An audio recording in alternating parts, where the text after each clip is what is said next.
To boost Dangar's appeal as a tourist spot, DPK Multiventure is set to host the inaugural Umngi Winter Beach Festival 2024 on 13th and 14th of January 2024 at Umngi River Beach in Dangar, East Khasi Hills. James Paul Yaupniau, a representative of the DPK Multiventure, shared during a media briefing on January 6th that the festival aims not only to promote tourism but also to spotlight the scenic charm of River Umngi globally.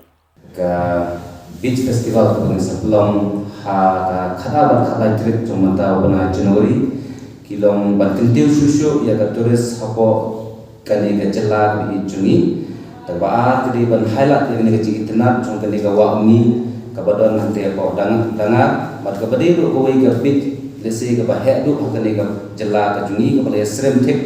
kum ka internet jong ka beach ka dan hapo goa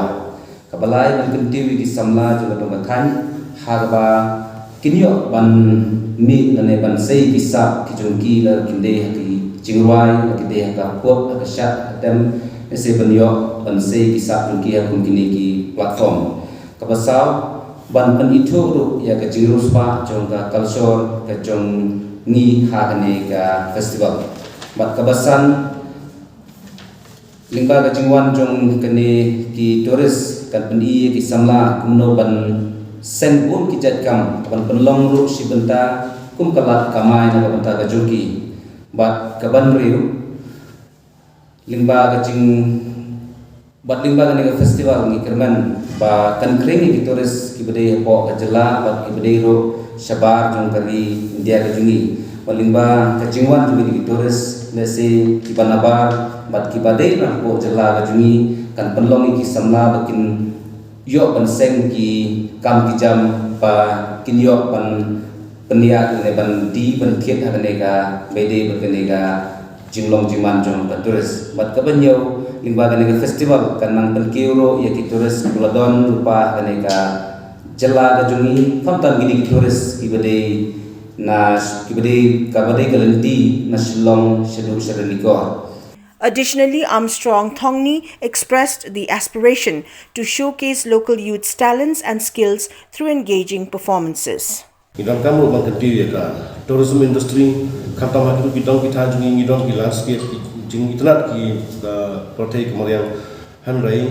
ngidura pan akan nika jing pensulur bandai sa kenika bandai nika tourism industry. Tumang kumang layo semua bangi kan long kawi kana pentiu ia ka yok kon kamtam tak jingran jong ka tourism industry idan bun kila aika majam ya ki kana sama idan bun ki bala adapt ki graduation kila adapt ki master hagi fee prepare rei na kalian ka employment pat dan yaduna te lembaga jingla ban sangi kam jong hakasi ka feel kan yarap sibon bat ni kerman balung ni ka festival kan long kawi ka festival ka wala kadang ka first time hari lomba jong ka festival ngin kelman bangin nang la bandang kentio haga hadui pat ko markani ka ditang ka jinslang ingin skambala da kilong successful kumod kani ka festival jong kana ya na ko extension ko extend